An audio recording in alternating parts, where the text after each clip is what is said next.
being that was already slipping away from this world. Preparing and narrating this type of story took us long efforts and hard work. So if you are enjoying the story, please consider subscribing to our channel. "Luna, baby, come on," I whispered, my voice cracking like ice under pressure. 24 hours ago, she had been bounding through the backyard, her tail a blur of joy as she chased the tennis ball I threw with mechanical precision, trying to forget the acceptance lesson. The vet's office smelled like antiseptic and fear. Dr. Martinez's hands were gentle as he lifted Luna onto the metal table, but his eyes held that particular kind of gravity that medical professionals wear when they're about to deliver news that will crack your world in half. "I'm sorry, Emma," he said, and those 3 words contained multitudes. "The tests show significant toxicity in her system. This wasn't an accident." My mother sat in the corner of the examination room, her manicured fingers wrapped around her coffee cup like a lifeline. Janet Harrison had always been beautiful in that carefully maintained way that required effort and money, her auburn hair never out of place, her lipstick never smudged, her smile never quite reaching her eyes when she looked at me. But today, something had shifted in her perfectly composed features, a crack in the facade that let me see the woman underneath, the one who chose sides instead of seeking truth. "Someone did this to her?" I asked, though I already knew. Had known the moment I found Luna convulsing on the kitchen floor at 6 this morning, foam speckling her muzzle. Had known the way my sister Melody's eyes had darted away from mine, her usual defiance replaced by something that looked almost like guilt. Almost. Dr. Martinez nodded slowly. "The preliminary tests suggest antifreeze poisoning. It's often used because it has a sweet taste that animals find appealing. Someone would have had to give it to her directly or mix it with her food." I felt something fundamental shift inside me then, like a bridge cable snapping under too much weight. Luna had been my constant companion for 6 years, since I was 12 and begged my parents for something, anything, that might love me unconditionally. She slept curled against my legs through the nights when Melody would blast music until 3 a.m., knowing I had finals the next day. She sat patiently while I read my college application essays aloud, her amber eyes reflecting a kind of understanding that I'd never found in human faces. "Who would do this?" Mom asked, but her voice lacked the sharp edge of outrage I expected. Instead, it carried the flat tone of someone going through the motions of asking the right questions while already knowing the answers they didn't want to hear. I looked at her then, really looked, and saw what I'd been trying not to see for weeks. The way she'd been avoiding my eyes whenever Melody's name came up in conversation. The way she'd started every sentence about my college plans with, "if you really think that's best," instead of the pride I'd hoped for. The way she'd insisted we were all family, all in this together, even as the fault lines in our household had become too wide to ignore. "You know who did this," I said quietly. It wasn't a question. Luna's breathing had become more labored, and Dr. Martinez was preparing a sedative that would ease her pain. My hands shook as I signed the papers that would let them try to flush the poison from her system, though his expression told me what his words couldn't. We were probably too late. The drive home was 23 minutes of silence that felt like hours. Mom kept her eyes on the road, her knuckles white against the steering wheel, while I stared out the passenger window at the suburban landscape that had shaped my childhood. Identical houses with identical lawns, each one hiding its own particular brand of dysfunction behind carefully tended facades. Our house sat at the end of Maple Street, a colonial revival that Mom had insisted on when Dad's business started turning a profit. The irony wasn't lost on me that she'd chosen a style meant to evoke family tradition and stability when what we'd built inside those walls was anything but traditional, anything but stable. Melody's car was in the driveway, a red Mustang convertible that Dad had bought her for her 18th birthday 2 years ago. I'd gotten a check for my college fund and a reminder that education was the best gift they could give me. At the time, I'd told myself it made sense. Melody wasn't academically inclined. She needed other forms of motivation. But now, looking at that car gleaming in the afternoon sun, I wondered how many other imbalances I'd rationalized away over the years. The front door opened before we reached it, and there she was, Melody Harrison in all her carefully crafted perfection. At 20, she was everything I'd never been. Effortlessly beautiful with our father's dark hair and our mother's green eyes. Popular in the way that seemed to require no effort. Destined for a life that would unfold smoothly because she'd learned early how to make other people bend to her will. "How's Luna?" she asked, and I searched her face for any sign or genuine concern. Her expression was composed, sympathetic, in all the right ways, but there was something else there too. A tension around her eyes that spoke of sleepless nights and secrets kept too long. "She's dying," I said flatly. "Someone poisoned her." I watched her face carefully, looking for the tell that would confirm what I already knew in my bones. There it was, the smallest flinch, a micro-expression that lasted less than a second before she covered it with shock that felt as performed as everything else about her. Poisoned? Who would do something like that? Mom stepped between us before I could answer, her movements sharp and protective. "Emma, you're upset. Let's not start making accusations until we know more." "I'm not making accusations. I'm asking questions. Like why Luna was fine when I went to bed last night and convulsing when I woke up this morning. Like who else had access to her food and water bowls. Like why Melody looks like she hasn't slept. I had a date, got home late. You know how it is." But I did know how it was. I knew that Melody's dates usually ended with her stumbling through the front door at 2 a.m., makeup smeared and shoes in her hand. I knew that she never came home quietly, never tried to avoid waking the household. And I knew that when she'd crept through the kitchen this morning at dawn, it hadn't been because she was trying to be considerate. The house felt different as we stepped inside. The family photos that lined the hallway seemed to mock me with their posed smiles and coordinated outfits. Here we were at Melody's high school graduation, all beaming pride as she accepted her diploma. Here I was at the science fair, holding my first place ribbon while Mom checked her phone in the background. Here was last Christmas, Luna wearing reindeer antlers while Melody fed her treats from the table, despite my protests that it would make her sick. I stopped at that photograph, something clicking into place like a puzzle piece I'd been carrying without knowing where to fit. "You've always hated her," I said, turning to face my sister. "You hated that she loved me more than she loved you." "That's ridiculous," Melody scoffed, but her voice carried a brittleness that hadn't been there moments before. "She's a dog, Emma. Dogs don't choose favorites. Luna did. She chose me because I was the one who fed her, walked her, cleaned up after her, because I was the one who stayed home with her instead of going out every night, because I was the one who cared." "Girls, please," Mom interjected, but there was no real authority in her voice. She sounded tired, worn down by years of mediating between daughters who had never learned to love each other properly. "No," I said, surprised by the strength in my own voice.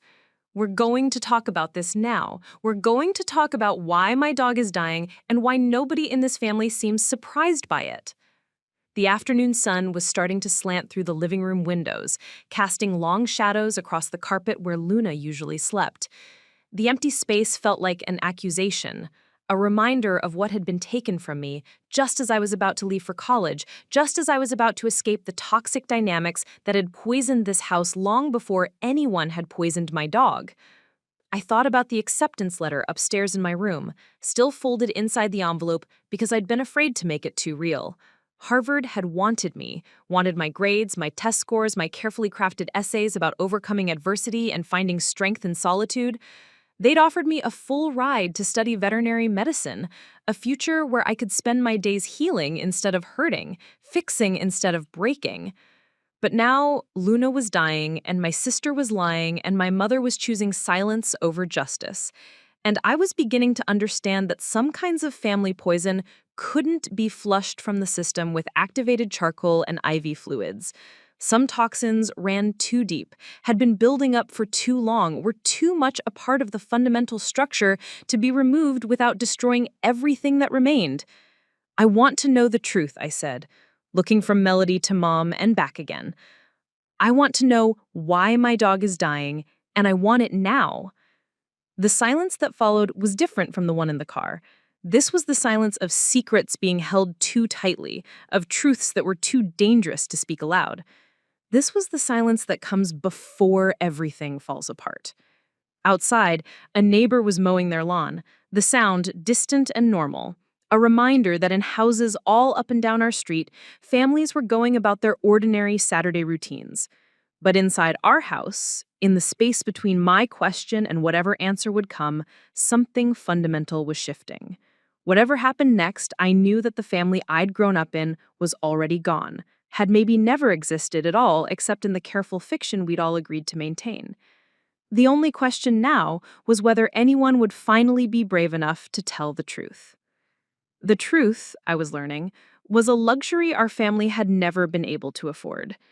My morning routine had been the same for 3 years. Wake at 5:45 a.m., let Luna out into the backyard while the coffee brewed, review my notes for the day's classes while she did her business among the rose bushes Mom had planted but never tended. Luna would come back inside with dewdrops on her paws and grass stains on her golden coat, and I would towel her dry while she wiggled with the pure joy of being clean and loved and ready for breakfast. This morning, she wasn't there to greet me. The vet had kept her overnight for observation, though Dr. Martinez's careful neutral expression when he'd called at 11 p.m. told me everything his professional optimism couldn't. "We're doing everything we can," he said, which was medical speak for prepare yourself for the worst. I'd lain awake most of the night, staring at the ceiling and listening to the sounds of our house settling into its foundations. At 2:17 a.m., I'd heard Melody's door open and her footsteps padding down the hallway toward the kitchen. For a moment, my heart had leapt with the irrational hope that she was going to confess, going to wake up Mom and Dad and tell them what she'd done to Luna. Instead, I'd heard the refrigerator open, the soft pop of a soda can, and then her footsteps returning to her room. She was getting a snack while my dog fought for her life. The casual cruelty of it had taken my breath away. Now, at 6:15 on a Sunday morning that felt like the first day of a life I didn't recognize, I made coffee for one and tried to remember what my routine used to be before Luna had become the center of it. The kitchen felt enormous without her presence, every sound echoing off surfaces that had always been softened by the ambient noise of her breathing, her collar tags jingling, her nails clicking against the linoleum. I'd rescued Luna from the county salter when I was 12 and desperate for something in my life that wouldn't judge me for being too quiet, too studious, too different from my sister. Mom had resisted at first. Pets were messy, expensive, a distraction from more important things. But I'd worn her down with 6 months of straight A's and a promise to take full responsibility. If that dog becomes a problem, she goes back where she came from, Mom had warned me on the drive to the shelter. But Luna had never been a problem. She'd been a solution to problems I didn't even know I had. The shelter volunteers had told me she'd been found wandering Highway 9, with no collar, no tags, no evidence of the family that had let her slip away. She was 2 years old, fully grown but still puppyish in her enthusiasm for human contact. When I'd knelt in front of her kennel, she'd pressed her nose through the chain link and licked my fingers with a desperation that had recognized itself in me. "This one," I had said, and that had been that. Luna had come home with me and made our house feel like something closer to a home. She'd slept in my bed that first night, curled against my legs like she was afraid I might disappear if she let me out of her sight. Over the weeks that followed, she'd learned the rhythms of our household. Dad leaving for work at 7:30 with his coffee in a travel mug and his phone already pressed to his ear. Mom's yoga classes on Tuesday and Thursday mornings. Melody's habit of staying up until all hours watching reality TV with the volume turned up just loud enough to be annoying. But mostly, Luna had learned to orient her world around me. She'd walk with me to the bus stop every morning and be waiting at the front door when I came home every afternoon. She'd sit patiently while I did homework at the kitchen table, her chin resting on my foot like an anchor. She'd follow me from room to room, content just to be in my vicinity, asking for nothing more than the occasional ear scratch and the security of knowing she belonged somewhere. For 6 years, Luna had been the most uncomplicated relationship in my life, while Melody grew more distant and competitive, while Mom became increasingly absorbed in her book club and tennis league, while Dad worked longer hours and spoke mostly in grunts during the rare dinners we shared as a family, Luna had remained constant, present, devoted in the way only dogs know how to be devoted, completely, without reservation, without keeping score. I had started talking to her sometime during my freshman year of high school, when the social dynamics of adolescence had become too complex and exhausting to navigate. Luna was an excellent listener. She never interrupted, never offered unwanted advice, never made me feel like my problems were trivial or self-created. She just listened with those amber eyes that seemed to absorb whatever pain I was carrying and transform it into something more manageable. I don't think Melody likes me very much. I had confided to Luna one night after my sister had spent dinner making snide comments about my exciting Saturday night plans, which involved reading ahead for AP biology. Luna had shifted closer to me on the bed, her warm weight a comfort against my side. "I don't think Mom really understands me," I had whispered another night after a parent-teacher conference where Mrs. Peterson had praised my academic achievements, and Mom had spent the drive home talking about how I needed to be more well-rounded, more social, more like other kids my age. "I think I'm different from them," I had admitted on the night I had received my SAT scores. Perfect 1600 that had made Dad proud for exactly 5 minutes before he had started worrying aloud about how we were going to afford the kinds of colleges that would want me. Luna had been my confessor, my therapist, my best friend rolled into one furry, four-legged package. She'd celebrated with me when I had been accepted to Harvard, dancing around my room in that particular way dogs dance when they can sense their human is happy. She'd comforted me through the anxiety attacks that had started junior year when the pressure of maintaining my grades while navigating my family's increasingly complicated dynamics had become too much. And now she was dying because someone in my family had decided she was expendable. The coffee was bitter on my tongue as I sat at the kitchen table where Luna usually positioned herself at my feet, hoping for dropped crumbs or the occasional piece of toast crust. The morning newspaper lay folded on the counter, unchanged from yesterday because Dad had been too distracted by his golf game to read it, and Mom had been too focused on avoiding eye contact with me to maintain her usual routines. I thought about all the mornings I'd shared this space with Luna, how she'd become the punctuation mark that made every day feel complete, how she'd greet me with the same enthusiasm whether I'd been gone for 5 minutes or 5 hours. How she'd somehow known when I was sad and would rest her head on my lap until the feeling passed. I'd been planning to take her with me to college. Harvard had pet-friendly housing options, and I'd already filled out the paperwork to register her as an emotional support animal. I'd imagined walking across campus with her at my side, studying in the library with her curled at my feet, introducing her to new friends who would understand that loving a dog wasn't a substitute for loving people. It was practice for loving people better. Now those dreams felt as fragile as everything else in my life. Even if Luna survived, even if the treatments worked and she recovered fully, I was beginning to understand that the poison in our house ran deeper than antifreeze. It was in the way Mom had defended Melody before even hearing the accusations. It was in the way Dad had retreated to his golf game rather than deal with the crisis. It was in the 20 years of small cruelties and casual dismissals that had built up like sediment in the foundation of our family. I heard footsteps on the stairs and braced myself for another confrontation. But it was Dad who appeared in the kitchen doorway, his hair sticking up in directions that suggested he'd slept as poorly as I had. Robert Harrison was a man who'd built his identity around solving problems, first as an engineer, then as a business owner who'd parlayed his technical skills into a consulting firm that helped other companies optimize their systems. But the problems in his own house had always seemed to baffle him. He approached family conflicts like mechanical puzzles, looking for the simple adjustment that would make everything run smoothly again.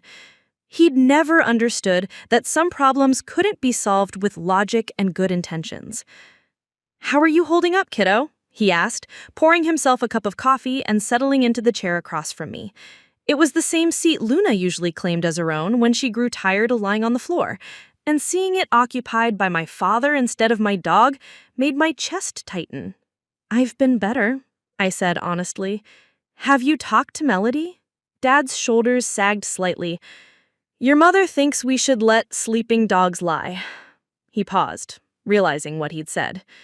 "Sorry, poor choice of words. Dad, do you think Melody did this?" He was quiet for a long moment, staring into his coffee like it might contain answers to questions he didn't want to ask. When he finally looked up, his eyes held a weariness that had nothing to do with lack of sleep. "I think your sister has always struggled with jealousy. When you were born, when you started walking, talking, reading before she did, when you began bringing home straight A's and she was fighting to pass algebra, when you got into Harvard and she..." He trailed off. "And she what?" "She didn't get into state. Her application was rejected last month." The information hit me like a physical blow. Melody hadn't gotten into college. Any college. While I'd been preparing for Harvard, she'd been dealing with the humiliation of rejection from a school that accepted nearly 70% of its applicants. She didn't tell us until last week, said she was taking a gap year to figure out what she really wanted to do. But I could see it in her eyes, Emma. The shame of it. The way she felt like she was letting everyone down. I thought about the acceptance letter upstairs in my room, still tucked inside its envelope because I'd been afraid to make my success too real, too visible. I thought about how I'd hidden my joy when it arrived, how I downplayed my excitement around the dinner table because some instinct had warned me that celebrating too loudly might upset the delicate balance our family had spent years maintaining. "So she took it out on Luna," I said. It wasn't a question. "I don't know," Dad said, but his tone suggested he suspected the same thing I did. "I do know that your dog has been the one constant source of happiness in your life, and I know that watching you succeed while she struggles has been difficult for your sister." We sat in silence, the weight of unspoken truths settling between us like dust. Outside, our neighbor was starting his weekly battle with the crabgrass that had taken over his front lawn. The sound of his mower was comforting in its predictability, a reminder that some problems could be solved with regular maintenance and stubborn persistence. "What are we going to do?" I asked. Dad reached across the table and covered my hand with his own. His skin was rough from years of working with his hands, warm and familiar and surprisingly comforting. "We're going to take care of Luna first," he said, "whatever that looks like. And then we're going to figure out how to be a family again." But as I looked into his eyes, I could see that he was as lost as I was. For all his problem-solving skills, for all his engineering training and business acumen, he had no blueprint for fixing what was broken in our house. Some kinds of damage couldn't be calculated or optimized. Some toxins ran too deep for any antidote he knew how to administer. The morning sun climbed higher, and somewhere across town, Luna was fighting for her life in a veterinary ICU. And here in our kitchen, the family she'd loved unconditionally was finally facing the truth we'd all been avoiding. We'd been poisoned long before anyone had ever touched her food bowl. The call came at 2:47 p.m. while I was sitting in the hospital waiting room, having convinced Dad to drive me there so I could be close to Luna, even if I couldn't be with her. Dr. Martinez's voice was carefully controlled, professional in the way that medical people learn to be when delivering news that will either save or destroy someone's world. "Emma, Luna's responding to treatment better than we hoped. Her kidney function is stabilizing, and she's been conscious for the past hour. We're cautiously optimistic." The relief hit me so hard, I had to grip the edge of the plastic chair to keep from sliding onto the floor. Can I see her? In a few hours. She's still very weak, and we want to monitor her response to the dialysis for a bit longer. But yes, I think she'd benefit from seeing you. I hung up and immediately called home, my hands shaking as I dialed. Annie answered on the second ring. "She's going to be okay," I said without preamble. "Luna is going to live." The silence that followed was too long, too weighted with something I couldn't identify. "That's wonderful news, honey," Mom finally said, but her voice carried an odd flatness. "We're all so relieved. Where's Melody?" Another pause. "She went shopping with Jessica, said she needed to get out of the house for a while." Of course she did. While Luna fought for her life, while I sat in a veterinary waiting room counting the minutes until I could hold my dog again, Melody was at the mall buying shoes or jewelry or whatever else might distract her from the reality of what she'd done. When Dad and I finally made it home that evening, the house felt different. There was a tension in the air that hadn't been there before, the kind of electric charge that builds before a thunderstorm. Mom was in the kitchen, aggressively cleaning counters that were already spotless. Melody was nowhere to be seen, though her car was in the driveway. "Where is she?" I asked. "In her room," Mom said without looking up from the sink she was scrubbing. "Emma, we need to talk."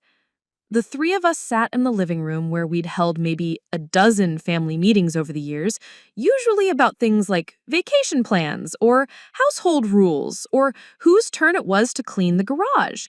Never about anything that mattered. Never about the fundamental problems that had been eating away at our foundation like termites in the walls. "Your father told me about your suspicions regarding Melody," Mom began, her words carefully chosen.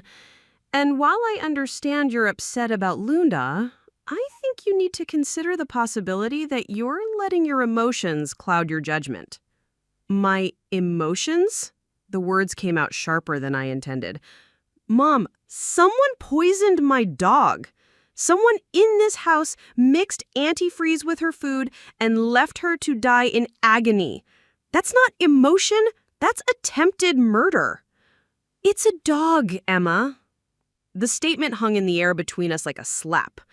Dad shifted uncomfortably in his chair, and I could see him struggling with the urge to contradict his wife versus his lifelong habit of avoiding family conflict. "She's not just a dog," I said quietly. "She's family. Or she was supposed to be. And Melody is also family. She's your sister. She's my daughter. And I won't have you destroying this family with wild accusations based on nothing but your own paranoid fantasies." Paranoid fantasies? I stood up, pacing to the window that looked out over our backyard. Luna's favorite tennis ball was still lying in the grass where she dropped it yesterday morning, before the world had tilted off its axis. "Mom, who else could have done it? Who else had access to her food? Who else has been acting guilty since yesterday morning?" "Melody is not acting guilty. She's upset because her sister is having some kind of breakdown and trying to blame her for something she didn't do." I turned to face my parents, and in that moment, I saw them clearly for the first time in my 18 years. Mom, perfectly put together even in crisis, defending her favorite child with the fierce irrationality of someone who'd built her identity around maintaining appearances. Dad, well-meaning but weak, unwilling to take sides even when one side was clearly, objectively wrong. "She didn't get into college. Any college. She's been watching me get acceptance letters while she gets rejection after rejection, and she finally snapped."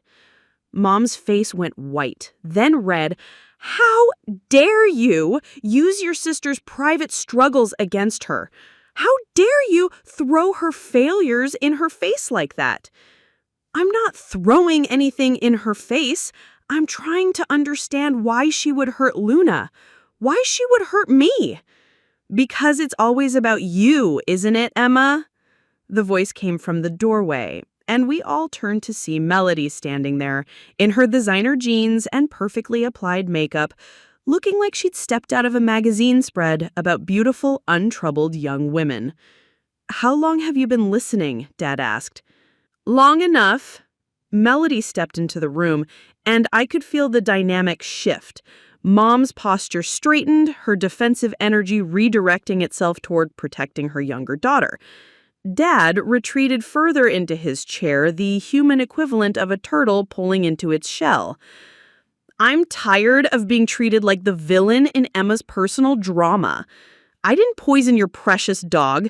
I didn't do anything except try to live my life while my perfect sister judges everything I do. You've always hated Luna. You hated that she loved me more than she loved you. I hated that you treated her better than you treated your own family. I hated that you spent more time talking to a dog than you ever spent talking to me. I hated that Mom and Dad bought you a car for your 16th birthday but gave you a lecture about responsibility and proving yourself worthy. They didn't. Yes, they did. They bought you a Honda Civic because you were the responsible one, the smart one, the one who could be trusted with adult things. And when it was my turn, I got a lecture about earning trust and proving myself worthy." I stared at her, genuinely confused. "Melody, you got a Mustang convertible, a brand new Mustang convertible that cost twice as much as my used Honda. After I had to beg for it, after I had to prove that I deserved it by raising my GPA and doing community service and jumping through 100 hoops that you never had to jump through." The distortion in her perception was breathtaking. She'd rewritten history so completely that she actually believed her own revised version, where she was the disadvantaged one, the one who had to work harder for less recognition. "Melody," Dad said gently, "that's not exactly how—" "Don't," she snapped. "Don't pretend like you don't have a favorite. Don't pretend like Emma hasn't been the golden child since the day she was born. Smart Emma, responsible Emma, Emma who's going to Harvard and making us all so proud." "You could have applied to Harvard too," I said. "You could have studied harder, taken AP classes, done volunteer work. Not everyone is you, Emma. Not everyone is naturally smart or naturally good at school or naturally perfect at everything they touch. Some of us have to work twice as hard for half the recognition, and some of us get tired of trying." The room was electric with tension. 20 years of sibling rivalry and parental favoritism and unspoken resentments finally bubbling to the surface. But underneath it all, I could feel something else. The fundamental dishonesty that had rotted our family from the inside out. "So, you decided to take it out on Luna," I said. "I didn't touch your stupid dog." "Then who did?" "I don't know. Maybe it was an accident. Maybe she got into something in the garage or the neighbor's yard. Maybe it wasn't personal. Maybe the world doesn't actually revolve around you and your perfect life." But even as she said it, I could see the truth in her eyes. The guilt she'd been carrying since yesterday morning, the way she flinched every time someone mentioned Luna's condition, the defensiveness that was just a little too sharp, a little too desperate. "You're lying," I said quietly. "Girls, please," Mom interjected. "This is getting out of hand." "No, this got out of hand 20 years ago, when you decided that Melody could do no wrong and I was responsible for keeping the peace. This got out of hand when you chose to defend her instead of seeking the truth. This got out of hand when you decided that my dog's life was less important than Melody's reputation." "That's not fair," Mom said, but her voice lacked conviction. "Isn't it? When Melody threw a party sophomore year and trashed the house, who got grounded? Me, for not stopping her. When Melody wrecked her car junior year because she was texting while driving, who paid for the repairs? Dad did because it was an accident and she felt bad enough already. When Melody failed chemistry and needed a tutor, who spent their evenings helping her study? I did because family helps family. You're rewriting history," Melody said. "No, I'm finally telling the truth. And the truth is that you've spent our entire lives competing with me instead of trying to be my sister. And when you couldn't beat me at anything else, you decided to destroy the one thing in this house that loved me unconditionally." The accusation hung in the air like smoke. I could see it settling into everyone's consciousness, the weight of it changing the molecular structure of the room. Dad was staring at his hands, Mom was looking anywhere but at Melody's face, and Melody was standing frozen, her mask of righteous indignation finally slipping to reveal something raw and desperate underneath. "Prove it," she whispered. "What? If you're so sure I did it, prove it. Show me evidence. Show me anything other than your paranoid suspicions and your need to blame someone for your own misery." It was a challenge and a deflection at the same time, and I realized that this would how it would always be with Melody. She would deny and deflect and rewrite history. Around her started to doubt their own perceptions. She would play the victim so convincingly that people would forget she was the one who'd caused the damage in the first place. "I don't have to prove anything," I said. "You know what you did. And now Luna almost died because of it." "But she didn't die," Melody said. And there was something in her voice that made my skin crawl. "She's fine now, right? So maybe it's time to move on." Move on? As if attempted murder was something we could simply put behind us for the sake of family harmony. As if the fact that Luna had survived made the crime less significant, less worthy of consequences. I looked around the room at my family. My mother with her desperate need to maintain the illusion of perfection. My father with his conflict-avoidant tendencies. My sister with her pathological inability to accept responsibility for her actions. And I realized that this was who they'd always been. I'd just been too invested in the fantasy of functional family to see it clearly. "I'm going to see Luna," I said, moving toward the door. "Emma, wait," Dad called after me. "We need to figure this out as a family." I paused in the doorway and looked back at him. "We're not a family, Dad. Families don't poison each other's pets. Families don't choose sides instead of seeking truth. Families don't enable abusers just to keep the peace." "That's a terrible thing to say," Mom whispered. "It's a terrible thing to be true," I replied. And then I left them sitting in our living room with the wreckage of 20 years of dysfunction spread out between them like broken glass. Outside, the evening air was cool against my skin, carrying the scent of barbecue smoke from someone's backyard dinner and the distant sound of children playing in the park 2 blocks away. Normal sounds from normal families living normal lives, untouched by the poison that had seeped into every corner of my existence. I drove to the veterinary hospital with my hands gripping the steering wheel so tightly my knuckles went white. The receptionist, a kind woman named Carol, who'd been working there since Luna was a puppy, buzzed me through to the ICU area where my dog was recovering. Luna was awake when I entered her kennel, her amber eyes tracking my movement with an awareness that made my chest tight with relief. She was connected to an IV line and several monitoring devices, but her tail managed a weak wag when she saw me. "Hey, baby girl," I whispered, sinking to my knees beside her elevated bed. "I'm here.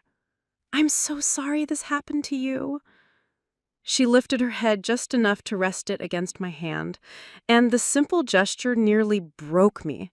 Even after everything she'd been through, even weakened by poison and medical intervention, she still trusted me completely, still loved me with the pure, uncomplicated devotion that had sustained me through 6 years of family dysfunction.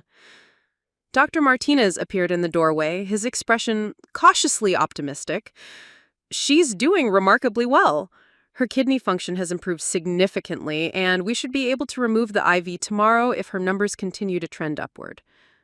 "When can I take her home?" Tuesday, maybe Wednesday. We want to monitor her for a few more days to make sure there's no organ damage we missed. He paused, studying my face. Have you discovered anything about how this happened? I was quiet for a long moment, stroking Luna's ears while she dozed against my palm. I know who did it, I said, finally, but I can't prove it. And my family doesn't want to believe it. Dr. Martinez nodded slowly. He'd been a veterinarian for 23 years. He'd seen enough cases of animal abuse to recognize the patterns, the way families close ranks around abusers rather than protect their victims. Will she be okay? Long term? Physically, yes. Dogs are remarkably resilient, and we caught it early enough to prevent permanent damage. But, Emma, he hesitated, choosing his words carefully. If someone in your household did this once, they might do it again. You need to take steps to protect her. The drive home was a blur of streetlights and stop signs, my mind cycling through possibilities I didn't want to consider. How could I protect Luna from someone who lived in the same house? How could I trust my family around her when I'd discovered they couldn't be trusted around me? By the time I pulled into our driveway, I'd made a decision that felt both inevitable and terrifying. The house was dark, except for the porch light Mom always left on, and I was grateful for the illusion of emptiness as I slipped through the front door. My room felt like a sanctuary after the emotional battlefield of the living room. I sat on my bed and pulled out the Harvard acceptance letter I'd been too afraid to fully celebrate, reading it again by the light of my desk lamp. They wanted me to start in August, just 3 months away. 3 months to figure out how to leave this toxic environment without abandoning Luna to whatever cruelty might come next. I heard footsteps in the hallway and tensed, but they passed by my door without stopping. A few minutes later, I heard the shower running in the bathroom Melody and I shared.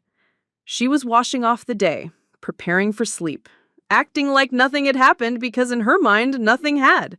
She'd successfully deflected blame, maintained her innocence, and preserved her position as Mom's favored daughter. But I knew the truth, and the truth was changing me in ways I was only beginning to understand. I pulled out my laptop and started researching, diving deep into articles about animal abuse, family dysfunction, and the psychology of sibling rivalry. What I found was both illuminating and disturbing. Luna wasn't the first pet to become collateral damage in a family war. She wasn't the first innocent victim of someone's jealousy and resentment. The patterns were depressingly familiar. The golden child and the scapegoat, the enabling parents and the escalating abuse. The way families would sacrifice truth for the illusion of harmony. I read case studies and forum posts and academic papers until my eyes burned. But I couldn't stop. I needed to understand how we'd gotten here, how 20 years of small toxicities had built up to this moment of attempted murder. Around midnight, I heard Melody's bedroom door open again. More footsteps in the hallway, then the soft sound of the kitchen door opening and closing. I waited 10 minutes, then crept downstairs to investigate. The kitchen was empty, but the sliding door to the backyard was unlocked. Through the glass, I could see a figure moving around our back patio in the darkness. Melody was outside, doing something near the spot where we kept Luna's food and water bowls. I watched from the shadows as she bent down, examining the ground with a small flashlight. She was looking for something, or maybe cleaning up evidence she'd missed the first time. The careful way she moved, the methodical pattern of her search, suggested this wasn't random middle-of-the-night wandering. After 20 minutes, she returned to the house, moving quietly through the kitchen and back upstairs. I waited until I heard her bedroom door close again, then slipped outside to see what had captured her attention. The area around Luna's feeding station looked disturbed. The mulch Mama had spread there last spring scattered in patterns that didn't match the neat borders she'd originally created. Someone had been digging, searching, trying to remove evidence of what they'd buried there. I found it near the base of the rosebush Luna loved to investigate during her morning bathroom breaks. A small glass vial, the kind used for essential oils or medicine samples, still Carrying the faint, sweet smell of antifreeze. It was buried shallow, hastily, by someone who'd panicked and tried to dispose of evidence without thinking it through completely. My hands shook as I photographed the vial from multiple angles, then carefully extracted it from the soil and sealed it in a plastic bag I'd brought from the kitchen. Physical evidence. Proof that this hadn't been an accident, that someone had deliberately and methodically planned to poison my dog. But even as I stood there holding the evidence in my hands, I knew it wouldn't be enough. Melody would deny it belonged to her. Mom would insist it could have come from anywhere, could belong to anyone. Dad would want to believe there was an innocent explanation, some scenario where his younger daughter wasn't capable of such calculated cruelty. The truth, I was learning, wasn't just about facts and evidence. It was about who people chose to believe and why, and what they were willing to sacrifice to maintain their preferred version of reality. Back in my room, I hid the vial in my desk drawer and tried to sleep. But every time I closed my eyes, I saw Luna convulsing on the kitchen floor, saw Melody's guilty expression when I'd first asked who could have done this, saw Mom's face when she'd chosen to defend her daughter instead of seeking justice for mine. At 3 a.m., I gave up on sleep and started writing. I wrote about Luna, about our family, about the slow poison of favoritism and enabling that had corrupted our household long before anyone had touched a bottle of antifreeze. I wrote about the college acceptance letter that should have been a celebration, but instead felt like an escape plan. I wrote about the choice I was facing: stay and fight for truth that might never be acknowledged, or leave and protect myself from further damage. By the time the sun rose, I'd filled 12 pages with everything I'd never been brave enough to say out loud. And somewhere in those pages, I'd found something I'd been missing for most of my 18 years: my own voice, clear and strong and unafraid of the consequences of speaking truth to power. The house was still quiet as I showered and dressed for another day of pretending everything was normal. But I was done pretending. I was done protecting other people's feelings at the expense of my own sanity. I was done being the responsible one who kept the peace while everyone else got to be as dysfunctional as they pleased. Luna was going to recover, and I was going to Harvard, and somehow I was going to figure out how to build a life that wasn't poisoned by other people's jealousy and resentment. The family I'd grown up in might be broken beyond repair, but I was just beginning to understand who I could become once I stopped trying to fix what was never meant to be whole. The morning light streaming through my bedroom window felt different than it had yesterday. Cleaner somehow, charged with possibility instead of weighted with dread. Change was coming, whether my family was ready for it or not. And for the first time in my life, I was ready to be the one who initiated it. Tuesday morning arrived gray and drizzling, the kind of weather that makes everything look washed out and tired.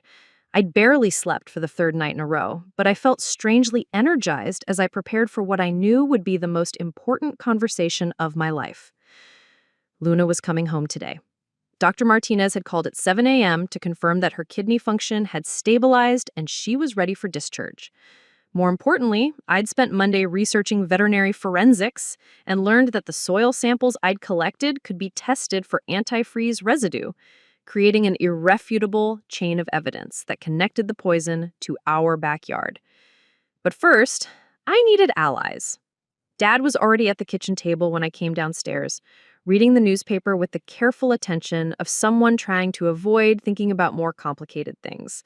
The business section was spread in front of him, but I could tell he wasn't actually processing the words. "We need to talk," I said, pouring myself coffee from the pot he'd made, "before Mom and Melody wake up." He folded the paper slowly, creating precise creases that bought him time to prepare for whatever was coming. Emma, I hope you're not planning to restart yesterday's argument. Your mother barely slept last night. Dad, I found evidence. The words hung between us like a bridge he could either cross or burn. I watched his face change as the implications sank in, saw him grapple with the choice between comfortable denial and uncomfortable truth. What kind of evidence? I pulled out my phone and showed him the photographs I'd taken of the vial, then retrieved the plastic bag from my backpack where I'd hidden it overnight. I found this buried near Luna's food bowls. It still smells like antifreeze, and I can prove when it was buried because of the way the mulch was disturbed. Dad took the bag with hands that trembled slightly, holding it up to the morning light filtering through the kitchen window. His engineering mind was already working, analyzing the evidence with the same methodical approach he used to solve problems at work. This doesn't necessarily prove. Dad, stop. My voice was sharper than I'd intended, but I was tired of watching him twist himself into knots to avoid facing reality. You know who did this. You've known since Sunday morning when you saw Melody's reaction. The only question now is whether you're going to help me protect Luna or help Mom protect Melody. He set the bag down on the table between us, staring at it like it might transform into something less damning if he looked at it long enough. Your sister has problems, Emma. She's struggling with depression, with self-worth issues, with feeling like she doesn't measure up to you academically. But poisoning a dog? That's not the Melody I raised. Maybe you didn't raise the Melody you thought you did. Maybe the Melody you think you know is just the version Mom created to protect herself from admitting she failed as a parent. The accusation hit him like a physical blow. I could see him flinch, could see 20 years of parenting choices flashing through his mind like a film reel he suddenly wanted to stop watching. That's harsh, Emma. Is it wrong? He was quiet for a long moment, his fingers drumming against the table in the nervous pattern I'd inherited from him. Your mother has always been protective of Melody. Maybe overly protective. And maybe that protection hasn't always served Melody well. It was the closest thing to an admission I was likely to get from him, and I felt something shift in my chest. For the first time since this nightmare began, I wasn't completely alone. Will you help me? I asked. Help you do what? Make Mom listen. Make Melody face consequences. Make this family start telling the truth for once. Before he could answer, we heard footsteps on the stairs. Mom appeared in the kitchen doorway wearing her pink bathrobe and the carefully neutral expression she'd perfected for managing family crises. Her eyes immediately went to the plastic bag on the table, and I saw her face change as she recognized what it meant. What is that? Evidence, I said simply. Proof that Luna was deliberately poisoned by someone who buried the container in our backyard. Mom moved toward the coffee pot with mechanical precision, her movements careful and controlled. Where did you find it? Near Luna's food bowls, buried in the mulch right where someone in a hurry might hide something they didn't want found. Mom, stop. Dad's voice carried a weight I'd rarely heard before. We need to face this honestly. She turned to look at him, and I saw something pass between them that spoke of 25 years of marriage, of shared decisions and compromises that had slowly eroded the foundation of everything they'd built together. Robert, you can't seriously believe that our daughter... I believe the evidence, and I believe Emma. And I think it's time we stopped protecting Melody from the consequences of her actions. The kitchen fell silent except for the drip of the coffee pot and the sound of Mom's carefully controlled breathing. I could see her calculating, weighing her options, trying to find a way to maintain her preferred narrative in the face of physical evidence that contradicted it. Even if Melody made a mistake, ruining her life over it won't bring Luna back to perfect health. The dog is fine now. Maybe we should focus on making sure this never happens again instead of dwelling on blame and punishment. The casual way she referred to attempted murder as a mistake took my breath away. Mom, she tried to kill my dog. That's not a mistake. That's a crime. In most states, animal cruelty is a felony. Are you Threatening to call the police on your own sister? The question revealed everything I needed to know about how Mom saw the situation. In her mind, the crime wasn't Melody's actions, it was my unwillingness to cover for her. The victim wasn't Luna, it was Melody facing consequences for the first time in her life. I'm threatening to protect Luna. From Melody, from you, from anyone who thinks her life doesn't matter. Of course her life matters, but families handle things internally. We don't air our dirty laundry in public. We don't destroy each other over... Over what? Over attempted murder? Over 20 years of enabling and favoritism and emotional abuse? What exactly are we not supposed to destroy each other over, Mom? Before she could answer, Melody appeared in the doorway. She was fully dressed, despite the early hour, her makeup carefully applied, and her hair styled with the precision of someone who'd been awake for hours preparing for this confrontation. "What's everyone talking about?" she asked, but her eyes went immediately to the plastic bag on the table. The flicker of recognition that crossed her face was brief, but unmistakable. Emma found something in the backyard. Something that suggests Luna's poisoning wasn't accidental. Melody moved to the refrigerator, ostensibly looking for breakfast, but really buying herself time to craft her response. "What kind of something?" I held up the bag so she could see it clearly. A vial that contained antifreeze, buried near Luna's food bowls. Her reaction was perfect. Shock. Confusion, the appropriate level of concern for someone hearing this information for the first time. If I hadn't been watching for it, if I hadn't spent 6 years learning to read her micro-expressions, I might have believed her performance. "That's terrible," she said. "Who would do something like that?" "I was hoping you could tell us." The accusation hung in the air like smoke. I watched Melody's face cycle through emotions: surprise, hurt, anger, and finally the cold calculation that meant she was shifting into damage control mode. "Are you seriously accusing me again? After yesterday's psychotic breakdown wasn't enough to convince you that you're losing your mind?" "I'm not losing my mind. I'm finally seeing clearly." "Girls, please," Mom interjected. But there was less authority in her voice than there had been yesterday. The physical evidence was changing the dynamic, forcing her to confront possibilities she'd preferred to ignore. "No," Melody said, her voice rising. "I'm tired of being Emma's scapegoat. I'm tired of being blamed for everything that goes wrong in this house just because I'm not the perfect daughter with the perfect grades and the perfect future." "This isn't about grades or college or who's perfect," I said. "This is about Luna almost dying because you couldn't handle your jealousy like a normal person. Prove it." The words came out sharp and challenging, and I realized she was still banking on the protection she'd always received from Mom and Dad. She was counting on their unwillingness to believe the worst about her, their investment in maintaining family harmony at any cost. "I can," I said quietly. "The vial can be tested for fingerprints.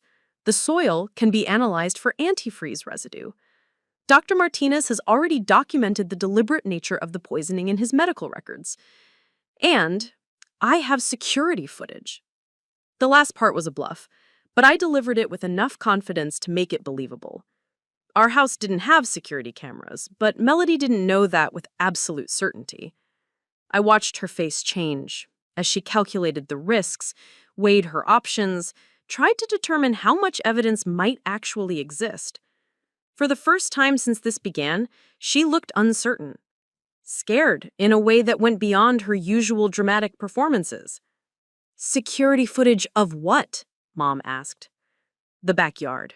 Timestamps showing when the vial was buried." I was committed to the bluff now, using Melody's own uncertainty against her. "Everything is documented, Mom. The only question now is whether we handle this as a family or whether I take it to the police." The kitchen fell silent, except for the sound of rain beginning to tap against the windows. Outside, the world was waking up to another ordinary Tuesday morning. But inside our house, the careful fiction we'd maintained for 20 years was finally collapsing under the weight of truth. Melody, Dad said gently, if you did this, if you made a mistake in a moment of anger or hurt, the best thing you can do now is tell us the truth. We can work through this as a family, but only if we start with honesty. I could see her wavering, caught between her instinct to deny everything and her growing awareness that the evidence was too strong to dismiss. The mask she'd worn her entire life was slipping, revealing something raw and desperate underneath. I didn't mean for her to die, she whispered. The confession hit the room like an explosion. Mom gasped, her coffee cup clattering against the counter. Dad closed his eyes and leaned back in his chair like he'd been physically struck. And I felt a mixture of vindication and devastation that I wasn't prepared for. Melody, Mom breathed. I just wanted her to get sick, just sick enough that Emma would have to stay home from her precious Harvard instead of leaving us all behind. I looked it up online. The dosage, how much would make a dog sick, but not kill them. The words tumbled out of her like a dam breaking. 20 years of resentment and jealousy finally finding voice. But she's so small, and I guess I got the amount wrong. And when I saw her convulsing on the floor, I panicked. I didn't know what to do. So you let me find her. You let me think I was going crazy. You let me ride to the emergency vet not knowing if my dog was going to live or die. I'm sorry. The words were barely audible, lost in the sound of her crying. I'm so sorry, Emma. I never meant for it to go that far. But even in her confession, even in her tears, I could hear the self-serving narrative she was constructing. She was the victim of her own miscalculation, not the perpetrator of a deliberate crime. She was sorry for the outcome, not for the choice that had created it. Why? I asked. Why Luna? Why not just tell me you didn't want me to go to college? Why not ask me to stay? Because you would have said no. The honesty in her voice was brutal. Because you've been planning to leave since we were kids. Because you've never wanted to be part of this family. You've just been waiting for an excuse to escape. The accusation stung because it contained enough truth to wound. I had been planning to escape, had been counting down the days until I could leave this toxic environment behind. But I'd never realized that my desire for independence had been interpreted as rejection, that my academic success had been seen as an indictment of everyone else's failures.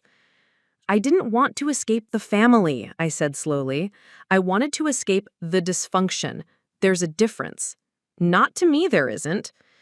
And there it was, the fundamental breakdown in our relationship, the place where love had curdled into resentment and understanding had given way to willful misinterpretation. Melody had spent our entire lives competing with me instead of trying to know me, and I'd spent our entire lives trying to succeed in spite of her, instead of trying to include her. But that didn't excuse what she'd done. That didn't make Luna's suffering acceptable collateral damage in our family war. What happens now? Dad asked. I looked around the kitchen at my family, Mom still crying silently by the coffee pot, Melody collapsed in the chair across from me, Dad looking older than I'd ever seen him. They were broken people who had broken each other through 20 years of poor choices and toxic patterns. And I was broken too, in ways I was only beginning to understand. Now, Luna comes home, I said slowly, and Melody gets help, real help, not just family therapy sessions where we pretend to communicate while avoiding the real issues. And you and Mom figure out why you raised a daughter who thought attempted murder was an acceptable response to sibling rivalry. And then? Mom asked. And then I go to Harvard. And I build a life that doesn't require me to choose between my own well-being and my family's comfort. The decision felt both inevitable and terrifying, but it was the only path forward I could see that didn't require me to sacrifice my sanity for the illusion of family harmony. I was 18 years old, and I was finally old enough to understand that love without accountability wasn't love at all. It was enablement, dressed up in prettier packaging. Luna was coming home, and I was going away. And somewhere in between those two truths, we would all have to figure out how to be a family again. Or how to let each other go with enough grace to prevent any more poison from seeping into the wounds we'd already inflicted on ourselves and each other. Luna came home on a Tuesday afternoon that felt like the end of one life and the beginning of another. She was thinner than when I'd last seen her golden coat lacking its usual luster, but her tail wagged with genuine enthusiasm when Dr. Martinez carried her through our front door. The sound of her paws clicking against the hardwood floor was the most beautiful music I'd ever heard. "She'll need to take these antibiotics for another week," Dr. Martinez explained, handing me a bag of medications. "And I want to see her again in 2 weeks for follow-up blood work, but her prognosis is excellent. Dogs are remarkably resilient." If only families were the same way. The house felt different with Luna back in it, as if her presence had restored some essential element that had been missing since Sunday morning. She moved carefully, still weak from her ordeal, but she insisted on following me from room to room, like she was afraid I might disappear if she let me out of her sight. Melody had been staying at her friend Jessica's house since her confession, a temporary arrangement that gave everyone space to process what had happened. Mom spent most of her time either at book club or tennis, maintaining the appearance of normalcy, while privately grappling with the reality that her younger daughter had attempted to murder her older daughter's dog. Dad had thrown himself into work with even more intensity than usual, staying at the office until well past dinner time. And I had spent the week planning my escape.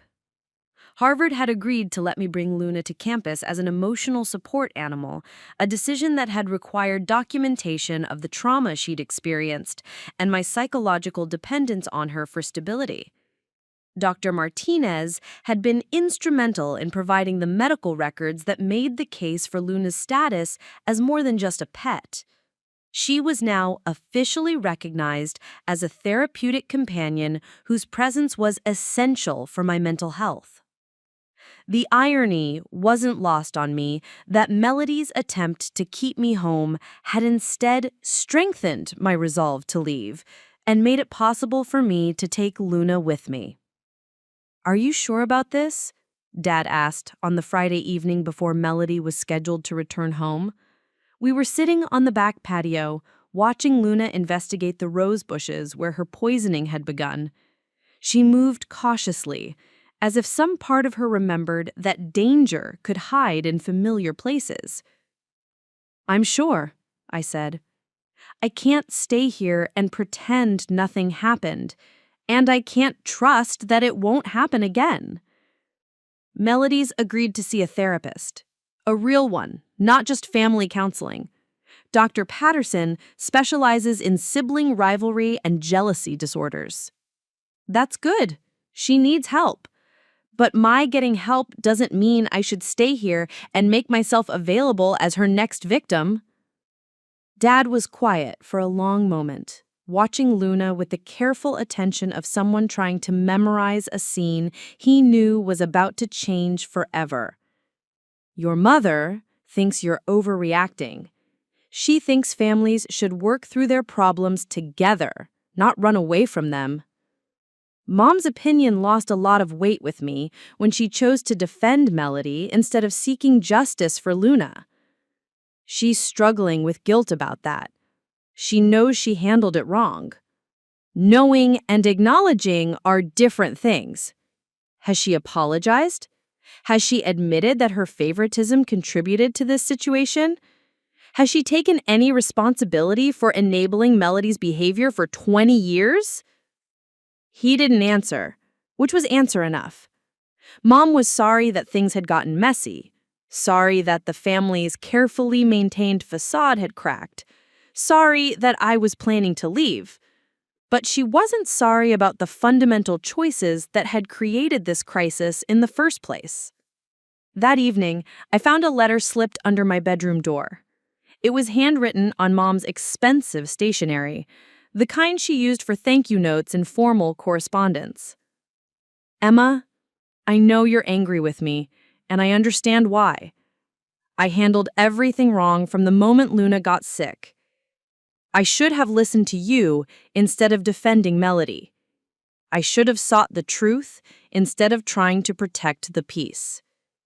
But I need you to understand that everything I've done has been motivated by love.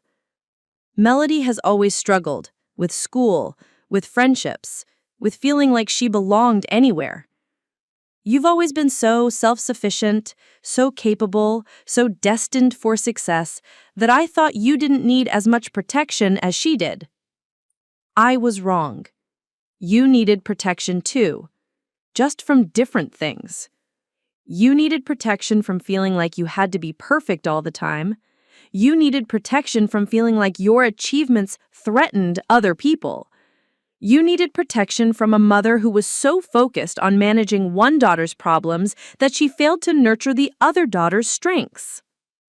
I don't expect you to forgive me immediately. I don't expect you to change your plans about college. But I hope that someday, when you're older, and maybe have children of your own, you'll understand that parenting is an impossible balance between protecting your children from the world and protecting them from each other. I love you. I'm proud of you. And I'm sorry that it took almost losing Luna to make me see how badly I've failed you both. Love, Mom. I read the letter 3 times, feeling emotions I couldn't name, shifting through my chest like weather systems. It was the most honest communication my mother had ever offered me, an acknowledgement of failures she'd spent 20 years denying. But it was also, in subtle ways, still defensive, still focused on her intentions rather than the impact of her actions, still asking for understanding rather than offering change. I folded the letter and put it in the box where I kept important documents, next to my Harvard acceptance letter and Luna's veterinary records. Someday, maybe, I would know what to do with it. But today, it was just another piece of evidence in the case I was building for why leaving was the healthiest choice I could make. Melody returned home on Saturday morning while I was packing my room for the move to Cambridge. I heard her car in the driveway, heard the front door open and close, heard Mom's voice welcoming her back in tones that were carefully neutral but warm underneath. She knocked on my bedroom door an hour later, her voice small through the wood. "Emma? Can we talk?" I found her sitting on the hallway floor outside my room, her back against the wall and her knees drawn up to her chest. She looked younger than her 20 years, fragile in a way that reminded me of the little sister who used to crawl into my bed during thunderstorms.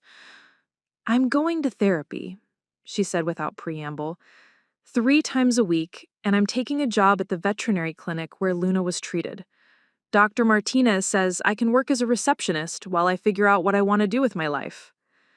"That's good," I said, meaning it. Dr. Martinez is a good man. He'll be a positive influence. He told me about the animals he's treated for abuse, dogs who've been beaten, cats who've been starved, pets who've been abandoned by families who claim to love them. Her voice was barely above a whisper. He said the hardest part isn't healing their bodies, it's helping them learn to trust humans again. "Luna still trusts you," I said, surprised by my own honesty. "Yesterday, when you weren't here, she kept looking toward the stairs like she was waiting for you to come down for breakfast." Melody started crying then, quiet tears that spoke of genuine remorse rather than the dramatic performances I'd grown accustomed to. "I don't understand why she doesn't hate me. I don't understand why you don't hate me." "Because hate is exhausting. Because you're my sister, even if you're a sister who did something terrible. Because I'm hoping that with enough therapy and enough time and enough distance, we might figure out how to love each other properly. Are you ever coming back?" The question I'd been dreading, the one that required me to articulate truths I was still learning to understand. "I don't know. Maybe for holidays, maybe for visits, but not to live. Not to be the daughter who keeps the peace while everyone else gets to be dysfunctional. I ruined everything." "No, Melody, you were the catalyst, but you didn't ruin everything. We were already broken. You just made it impossible to ignore anymore." She was quiet for a long moment, processing that distinction. "Will you forgive me someday?" "I'm working on it. Forgiveness isn't a destination, it's a process, and it's going to take time." "How much time?" "I don't know. More than we have before I leave for college, maybe more than we'll have in the next few years. But I'm hoping not forever." That afternoon, I finished packing my room with help from Dad and Luna's careful supervision. The dog seemed to understand that change was coming. She'd positioned herself in the center of my room where she could watch everything being placed in boxes and loaded into suitcases. "She knows," Dad said, scratching Luna behind her ears. "Dogs are smart about these things." "She's coming with me," I reminded him. "This isn't goodbye for her." "No, but it's goodbye for us." The weight of that truth settled between us like a stone in still water. In 2 weeks, I would be gone, and Luna would be gone, and the family that had shaped the first 18 years of my life would have to learn how to function without the daughter who'd spent 2 decades trying to hold it together. "You can visit," I offered. "Boston isn't that far." "Your mother's already planning a trip for October. She wants to see your dorm room, meet your professors, take you to dinner somewhere fancy." "And you?" "I'm proud of you, Emma. Proud of your academic achievements, yes, but mostly proud of how you've handled this situation. You could have pressed charges against Melody. You could have destroyed her life to make yourself feel better. Instead, you've chosen a path that protects yourself while still leaving room for healing." "She's my sister," I said simply. "Even after everything, she's still my sister." Sunday evening, our last family dinner before my departure, was awkward but not hostile.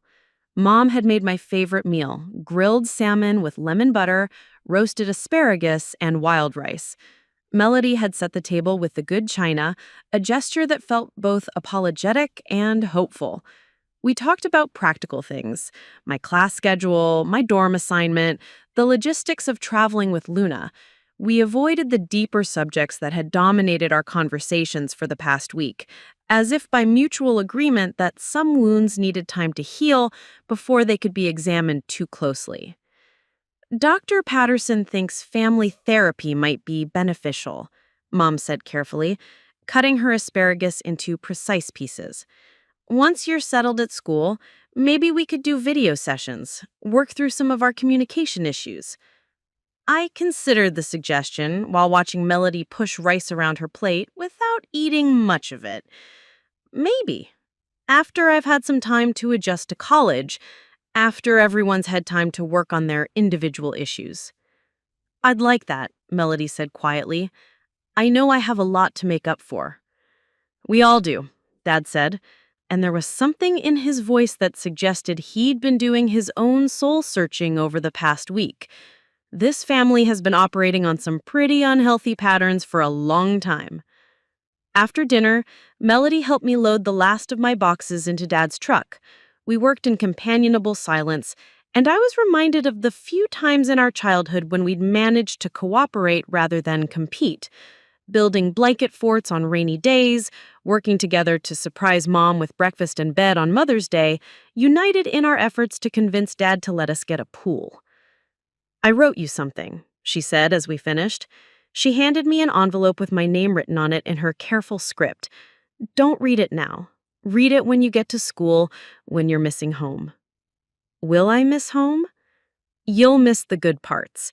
Even families like ours have good parts, buried under all the bad stuff. That night, I lay in my childhood bed with Luna curled against my legs, both of us listening to the familiar sounds of our house settling into sleep. Tomorrow, we would begin the drive to Boston, to Harvard, to a future that felt both terrifying and full of possibility. I thought about the conversation I'd had with Dr. Martinez when I had picked up Luna's final discharge papers. Animals recover from trauma differently than humans, he told me. They don't hold grudges or replay events in their minds, but they do remember, and they do learn. Luna will probably always be a little more cautious around strangers, a little more protective of her food and water, but she'll also be stronger for having survived. Will she be happy? She already is. Dogs live in the present moment. Yesterday's pain doesn't define today's joy for them. I wanted to learn that skill, that ability to be present without being haunted.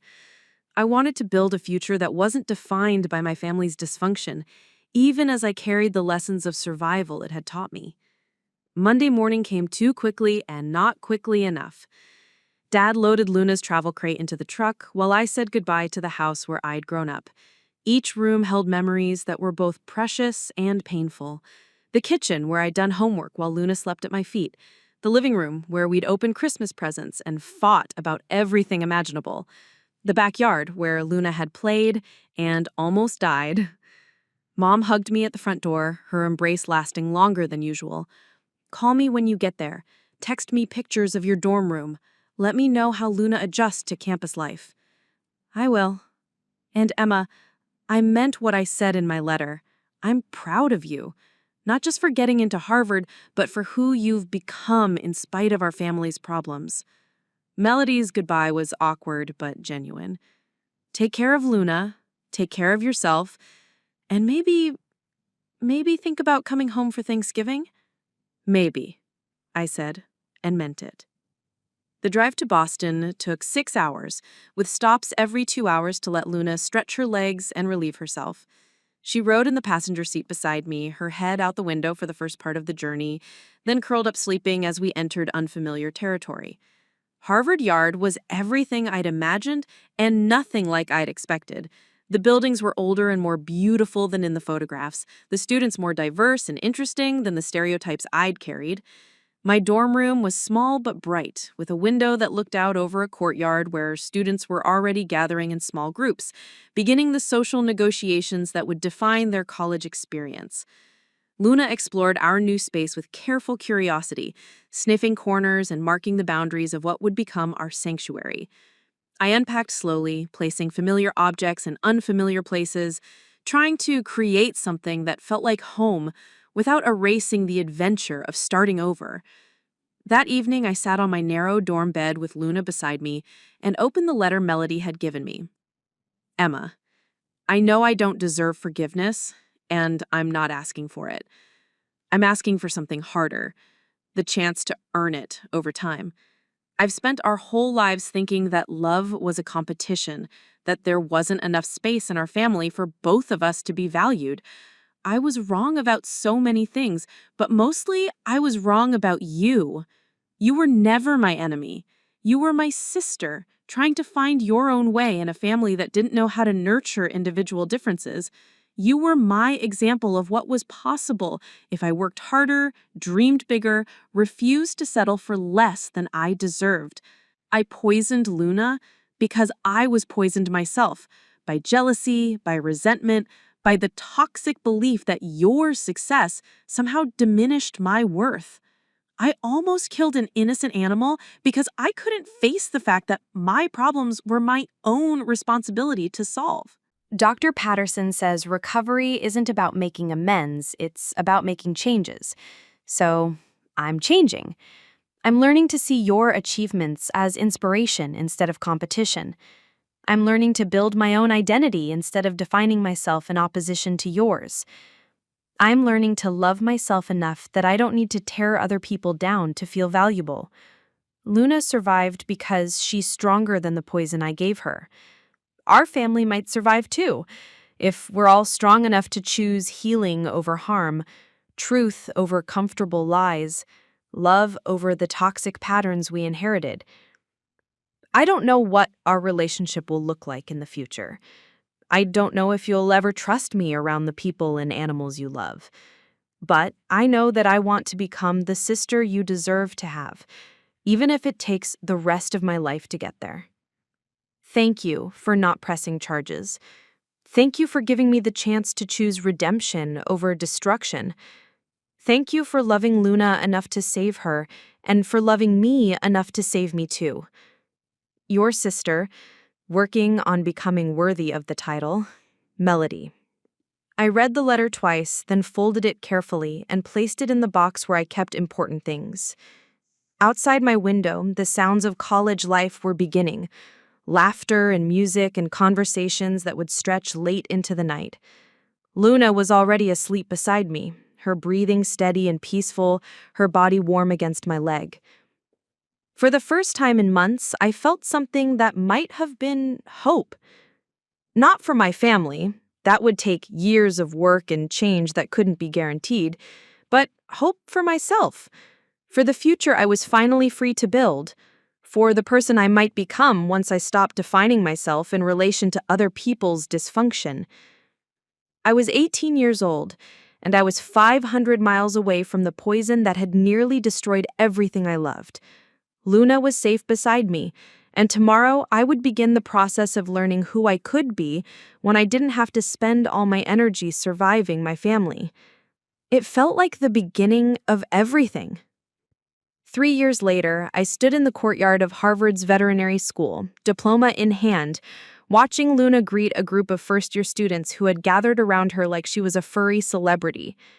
At 7 years old, she had become something of a campus legend, the therapy dog who attended lectures, comforted students during finals week, and somehow always knew which person in the crowd needed her attention most. "She's going to miss this place," Marcus said, scratching Luna behind the ears. "Think she'll adjust to life as a regular dog again?" "Luna's never been a regular dog," I laughed. "And she's not retiring. We're just moving our practice to a different location." The veterinary clinic I'd been accepted to in Portland, Oregon, specialized in animal trauma recovery and therapy animal training. It was the perfect next step for both of us. Luna would continue her work helping heal damaged animals, and I would begin the career I dreamed of since I was 12 years old and desperate for something to love unconditionally. My phone buzzed with the text from Dad. "Proud of you, kiddo. See you at graduation dinner." My family had made the trip to Boston for my graduation ceremony. It was the first time we'd all been in the same place since I'd left for college, and the dynamics were still complicated, but they were different. Healthier in ways that had taken years to develop. Mom had kept her promise about family therapy, and we'd had video sessions twice a month for the past 2 years. Dr. Patterson had helped us learn to communicate without attacking or defending, to acknowledge hurt without weaponizing it, to love each other despite the damage we'd inflicted and received. It wasn't perfect.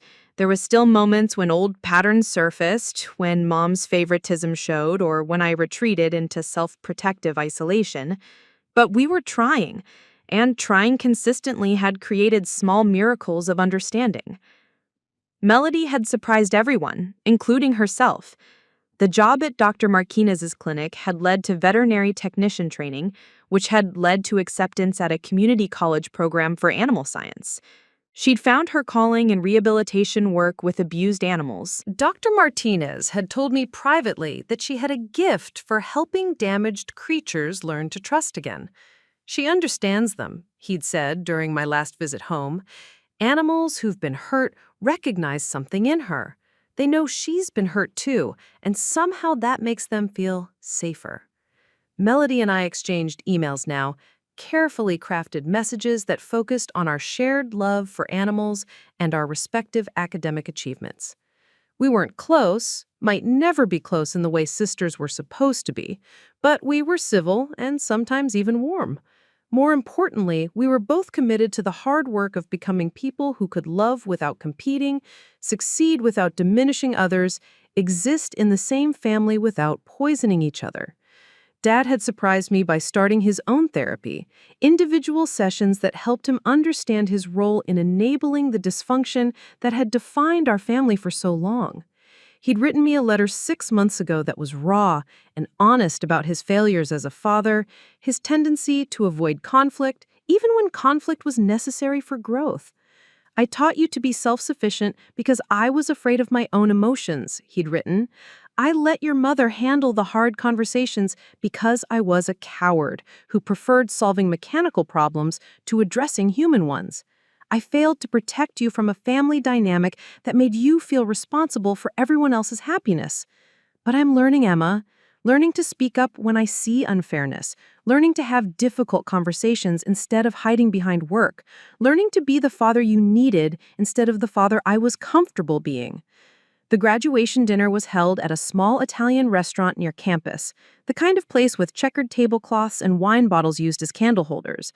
Luna lay under the table, occasionally accepting offerings of bread from family members who'd learned to include her in their celebration rituals. "So what's next?" Mom asked as we shared tiramisu for dessert. "Portland seems so far away." "It's 3,000 miles," I agreed, "but it's not forever. And it's the right opportunity for both of us." I gestured toward Luna, who was dozing with her chin resting on my foot. "Dr. Rebecca Chen runs one of the most innovative animal therapy programs in the country. I'll be working with dogs who've survived everything from natural disasters to domestic violence." "Like Luna did," Melody said quietly. "Like Luna did." There was a moment of silence around the table, not uncomfortable but weighted with memory. We'd all changed in the years since Luna's poisoning, but we'd never forgotten the crisis that had forced that change.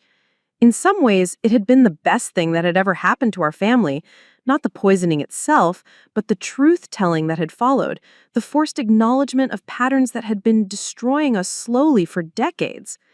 "I have something for you," Melody said, reaching into her purse. She handed me a small wrapped package for your new clinic. Inside was a framed photograph of Luna as a puppy, taken on the day we'd brought her home from the shelter. She was sitting in our backyard, tongue lolling out, eyes bright with the joy of a dog who'd found her forever family. But what made the gift special was the inscription Melody had written on the back. "For Luna, who taught us that survival is possible, healing is real, and love is stronger than poison." "Thank you," I said, meaning it more than she could know. "I have something too," Mom added, sliding an envelope across the table. "It's not much, but I wanted to contribute to your new clinic in some way." The check inside was $5,000 with a memo line that read, "For the Luna Memorial Fund." "Mom, Luna's not dead." "No, but the Luna who was poisoned is gone. This Luna," she gestured toward the dog sleeping peacefully under our table, "this Luna is a survivor who uses her experience to help others heal. The Memorial Fund isn't for her death, it's for her rebirth." I felt tears prick at the edges of my eyes. After 3 years of careful communication and measured progress, my mother had finally found the words that acknowledged both the harm that had been done and the healing that had followed. "I'll use it to help animals who've been abused by family members," I said. "Animals whose people were supposed to protect them, but chose to hurt them instead." "That seems appropriate," Dad said. 1 year later, I was settling into my life in Portland when I received a call that changed everything. Dr. Martinez was retiring, and he wanted to know if I'd be interested in taking over his practice back home. "It would mean coming full circle," he said during our video call. "Luna was treated here, Melody works here, your family is here, and we have a real need for someone with your specialization in trauma recovery." I looked around my small apartment, then down at Luna, who was watching me with the patient attention of a dog who'd learned to trust my decisions completely. "What do you think, girl? Ready to go home?" Her tail wagged once, a measured response that seemed to say, "Home is wherever we're together, but maybe it's time to see if we can make that place better than it was when we left." The decision took me 6 months to make, and another 6 months to implement. But in the spring of my second year post-graduation, Luna and I returned to the town where our story had begun. The veterinary clinic looked exactly the same from the outside, but Dr. Martinez had made renovations that transformed the interior. There was now a dedicated trauma recovery wing, complete with soundproofed rooms for animals who were afraid of loud noises, and specialized equipment for treating the kinds of injuries that spoke of deliberate cruelty rather than accidental harm. "Your first patient is here," Melody said on my first day back. She was wearing scrubs decorated with cartoon cats and dogs, her hair pulled back in a practical ponytail that made her look younger and more serious than the sister I remembered from high school. The dog in exam room 3 was a German Shepherd mix named Zeus, brought in by the animal control officer who'd found him chained in a backyard with no food, no water, and injuries that suggested systematic abuse. He cowered in the corner of the kennel, flinching away from any human movement. "How long has he been like this?" I asked. 3 weeks. He won't let anyone touch him except... Melody hesitated. Except Luna. She seems to calm him down. I looked at my dog, who was sitting quietly by the exam room door, and made a decision that felt both professional and personal. Let's see what happens when they're together. Luna approached Zeus slowly, telegraphing her movements in the universal language of dogs who understood trauma. She lay down about 3 feet away from him, close enough to offer companionship, but far enough away to respect his need for space. After 20 minutes, Zeus crept closer to her. After an hour, he was lying beside her, both dogs breathing in the synchronized rhythm of creatures who recognize their shared experience of survival. "It's like she's telling him it's going to be okay," Melody whispered. "She is. That's exactly what she's doing." Over the following weeks, Luna became Zeus's therapy companion. She taught him that humans could be trusted, that touch could be healing instead of harmful, that food and water and safe spaces were possible for dogs like them. By the end of the month, Zeus was ready for adoption by a family who understood his history and were committed to his continued healing. It was the first of many such cases. Word spread about the clinic's trauma recovery program, and soon we were treating animals from across the state. Dogs who'd been beaten, cats Who'd been starved, horses who'd been neglected, all of them finding their way to healing with Luna's help and my specialized training. But the case that meant the most to me came 6 months after my return home. "Emma," Melody knocked on my office door one evening as I was finishing paperwork. "There's someone here to see you. About a family situation." The woman in the waiting room was about my mother's age, well-dressed, but clearly distressed. She was holding a cat carrier that contained a small tabby with bandaged paws. "My daughter did this," she said without preamble. "She's 16, and she's angry about the divorce, and she hurt Whiskers to get back at me for filing papers." The story was heartbreakingly familiar. Family crisis, displaced anger, an innocent animal caught in the crossfire of human dysfunction. But this time, I was the doctor instead of the victim. This time, I could be part of the solution instead of just a casualty of the problem. "We can help," I said, "both Whiskers and your family." The treatment plan I developed included medical care for the cat, therapy referrals for the daughter, and family counseling recommendations that addressed the underlying dynamics that had led to the abuse. It was a holistic approach that treated the whole system, not just the immediate crisis. "How do you know so much about family dysfunction?" the woman asked during one of our follow-up appointments. "Personal experience," I said honestly. "Sometimes the best healers are the ones who've been wounded themselves." 2 years into running the clinic, I received an unexpected visitor. Melody knocked on my office door one afternoon with an expression I'd never seen before. Nervous, but determined, like someone preparing to take a leap of faith. "I want to apply to veterinary school," she said. I set down my pen and gave her my full attention. "That's a big decision. I've been working here for 5 years now. I know I'm good with the animals, especially the traumatized ones. And I think I could be good at this. Really good." "Your grades in high school were terrible because I was jealous and angry and more focused on competing with you than on actually learning anything. But my grades in community college have been perfect. My GPA in animal science is 4.0. I studied my sister's face, looking for signs of the old competitiveness, the need to prove herself by diminishing someone else.